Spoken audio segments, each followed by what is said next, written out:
नमस्कार बच्चों। हिंदी निबंध का उद्भव विकास। जैसा कि आप पिछली कक्षाओं में पत्र प्रस्ताव 5वीं कक्षा से लिखते आ रहे हो, किसी गाय का प्रस्ताव, किसी दिवाली का प्रस्ताव, होली का प्रस्ताव, जिसमें संक्षमतापूर्वक अपने विचारों को व्यक्त किया है, उसी प्रकार निबंध भी अंग्रेजी के ऐसे शब्द से हिंदी में निबंध बना है। इसी पर स्वतंत्रतापूर्वक अपने विचार रखने को निबंध कहते हैं। हिंदी की अन्य गद्य विद्याओं के समान हिंदी निबंध का विकास भी भारतेंदु युग से आरंभ हुआ। इस काल में भारतीय समाज में एक नई चेतना का विकास हो रहा था। पढ़े लिखे लोग अपने विचारों को स्वतंत्रतापूर्वक निजीपन लिए हुए ढंग से स्वतंत्र रूप में व्यक्त करने लगे थे। इस समय तक हिंदी में अनेक पत्र पत्रिकाएँ प्रकाशित होने लगी थी, जिसमें हरिश्चंद्र चंद्रिका, उद्दंडमार्तंड, ब्राह्मण प्रदीप, बनारस अखबार, शारदा निधि आदि महत्वपूर्ण थे।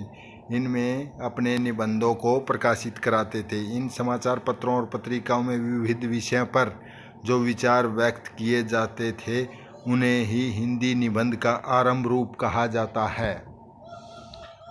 प्रसिद्ध फ्रांसीसी लेखक मांते के अनुसार, मांते पाश्चात्य में बहुत ही प्रसिद्ध एसे राइटर थे। इन्होंने कहा है कि निबंध विचारों, उदाहरणों और आख्यानों का एक मिश्रण है। डॉक्टर जॉनसन ने निबंध एसे को स्वच्छंद मन की तरंग माना है, जिसमें तारतम्य और सुसंगठन के स्थान पर विशृंखलता का प्राधान्य रहता है। यानी मन में जो भावनाओं, विचारों को विस्तृत रूप से लिखना, उसको निबंध कहते हैं। बाबू गुलाब राय लिखते हैं कि निबंध उस गद्य रचना को कहते हैं जिसमें सीमित आकार के भीतर किसी विषय का वर्णन या प्रतिपादन एक विशेष निजीपन यानी अपने इच्छा के अनुसार विचारों को स्वतंत्रतापूर्वक, सौष्ठव, सजीवता और आवश्यक संगीत और सभ्यता के साथ किया जाता है, उसे निबंध कहते हैं। आधुनिक गद्य काल की सर्वाधिक प्रमुख विद्या निबंध है। संस्कृत में तो कहा भी गया है कि गद्य कविना निकष वंदति, अर्थात गद्य कवियों की कसौटी है। इस संदर्भ में आचार्य रामचंद्र शुक्ल ने कहा कि यदि गद्य कवियों की कसौटी है तो निबंध गद्य की कसौटी है। इससे स्पष्ट होता है कि जब गद्य का समुचित विकास हो जाता है तभी उच्च कोटि के निबंध लिखे जा सकते हैं। हिंदी साहित्य में आधुनिक युग में से पूर्व हिंदी निबंधों का बड़ा ही अभाव। भारतेंदु युग से पूर्व किसी ने भी निबंध नहीं लिखे थे। इसका प्रमुख कारण यह है कि उस समय तक व्यवस्थित परिष्कृत गद्य का विकास नहीं हुआ था, क्योंकि पहले पद्य में कविताओं को लिखा जाता था, गद्य में कुछ भी नहीं लिखा जाता था। गद्य का विकास परंपरा में भारतेंदु युग, द्विवेदी युग और शुक्ल युग और शुक्लोत्तर युगों में बांटा है। सबसे पहला है भारतेंदु युग। भारतेंदु युग में विभिन्न पत्र पत्रिकाओं का प्रकाशन आरंभ हो चुका था। इस युग के साहित्यकारों के निबंध इनमें प्रकाशित होते रहते थे। इस युग के निबंधकारों में भारतेंदु, हरिश्चंद्र, बालकृष्ण भट्ट, बद्री नारायण प्रेमघन, प्रताप नारायण मिश्र, बाल मुकुंद गुप्त, राधा चरण गोस्वामी आदि के नाम गिनाए जा सकते हैं। भारतेंदु और उनके मंडल उनके साथ उसके साथियों ने जो निबंध लिखे थे, के निबंधकारों ने सभी विषयों और समस्याओं पर निबंध लिखे हैं। भारतेंदु के निबंध की परिधि अत्यंत विस्तृत है। नाटक उनका आलोचनात्मक निबंध है। भारतेंदु ने सबसे पहले नाटक निबंध लिखा था और उसके बाद सौरग में विचार सभा उनका हास्यव्यंग्य प्रधान निबंध था। और भी लिखे हैं, भारतवर्ष उन्नति कैसी होगी, बादशाह दर्पण, लेवणी, प्राण लेवणी, सौरग में विचार सभा, 5वें पैगंबर, अंग्रेज स्रोत, कश्मीर कुसुम, कालचक्कर, ये सब भारतेंदु के निबंध हैं।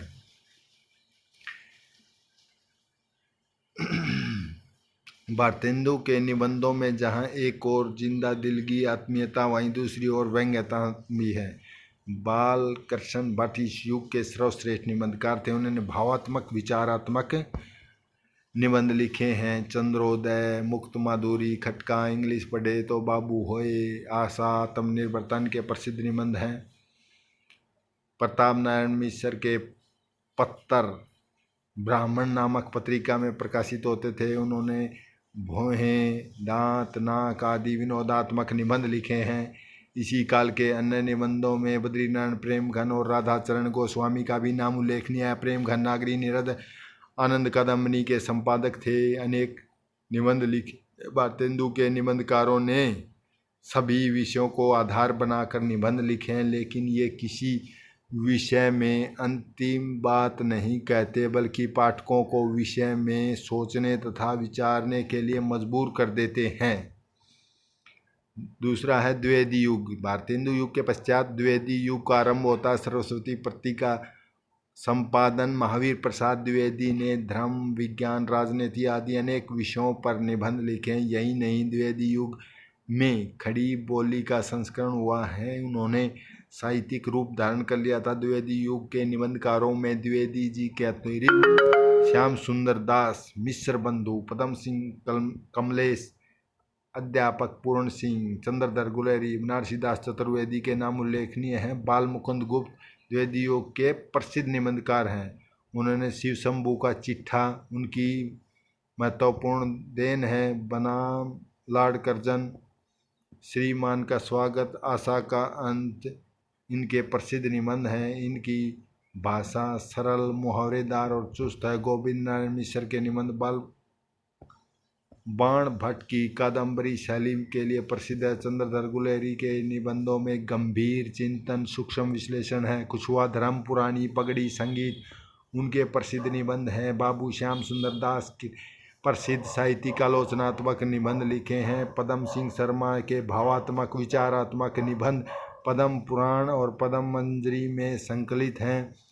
और अध्यापक पूर्ण सिंह ने अपने भाव प्रधान निबंधों के लिए प्रसिद्ध हैं।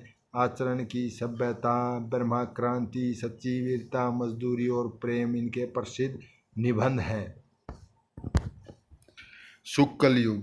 द्विवेदी जी के पश्चात हिंदी निबंध क्षेत्र में अत्यधिक विकास होने लगा। इस युग के सर्वश्रेष्ठ निबंधकार हैं आचार्य रामचंद्र शुक्ल। उनके निबंध चिंतामणि 2 भागों में साहित्यिक और आलोचनात्मक और मनोवैज्ञानिक निबंध हैं। साहित्यिक क्या है? जो हमारे साहित्य से संबंधित हैं। आलोचना किसी विषय की लाभ, दोष, हानि, गुण की आलोचना करना। और मनोवैज्ञानिक क्या है? मन से संबंधित क्रियाओं का वर्णन करना। उन्होंने उत्साह, लोभ, प्रीति, घृणा, करुणा आदि मनोभावों पर 10 सफल निबंध लिखे थे। शुक्ल जी ने नवीन विचारों, नवीन अनुभूतियों, नवीन शैली द्वारा हिंदी निबंध साहित्य को समृद्ध किया है।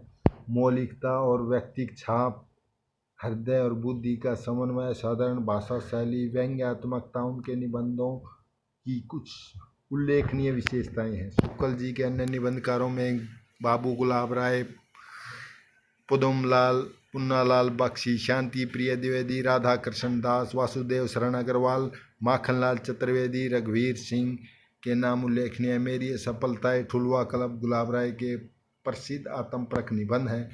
कुछ और पंचपात्र पद्मलाल, पुन्नालाल बख्शी के 2 निबंध हैं। इसमें प्राय भावात्मक और विचारात्मक निबंध संकलित हैं। इस युग में प्रसिद्ध निबंध विषय, विचार और आत्म शैली तीनों दृष्टियों से उत्कृष्ट कोटि पर पहुंचाया गया है। भावात्मक क्या अर्थ है कि भावना, सुख दुख की भावनाओं का वर्णन किया गया। विचार जो बुद्धि के द्वारा तर्क वितर्क पर होते हैं, उन्हें विचारात्मक निबंध कहते हैं।